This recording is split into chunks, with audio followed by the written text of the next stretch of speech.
Hello, I'm David Chaston with 90 at 9, brought to you by interest.co.nz. This week, get everything you need to know in 90 seconds at 9 o'clock with news of spreading economic anxiety. Equity markets are generally in negative territory today, even though yesterday Shanghai delivered another strong gain. Elsewhere, though, the anxious mood is palpable. In the US, their current account deficit increased more than expected in the fourth quarter of 2018 amid declining exports, pushing the overall shortfall to 2.6% of GDP and its highest in 10 years.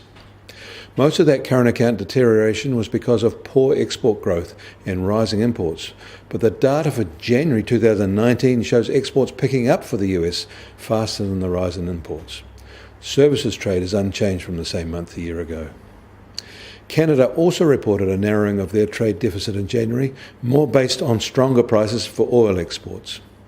And official data in China reveals that industrial profits dived there in February, down 14% from the same month a year ago.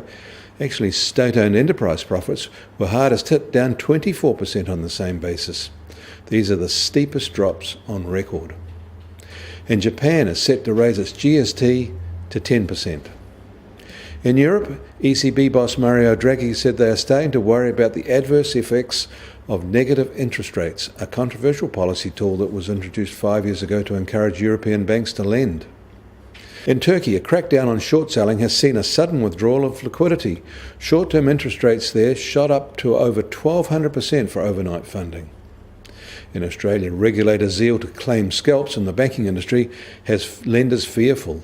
ASIC is pursuing any misstep, APRA is threatening to regulate pay, and bank boards are even instructing bankers to lend.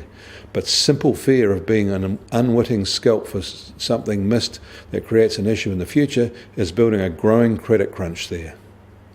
US Treasury 10-year yield has fallen again, is now at just on 2.37%. Their 210 curve is now 13 basis points, while their negative 1.5 curve is out to 24 basis points. Gold has slipped, now down $3 to $1,312 an ounce. US oil prices are softer today too, now just under $59 a barrel, while the Brent benchmark is just under $68 a barrel. The Kiwi dollar is down the 1 cent that yesterday's RBNZ-induced tone brought at 68 US cents. On the cross rates were softer at 96 Aussie cents, and against the euro were lower to 60.4 euro cents. That puts the TWI sharply lower at 72.6, but just where it was at the start of the month. I'm David Chaston. That was 90 at 9, brought to you by interest.co.nz.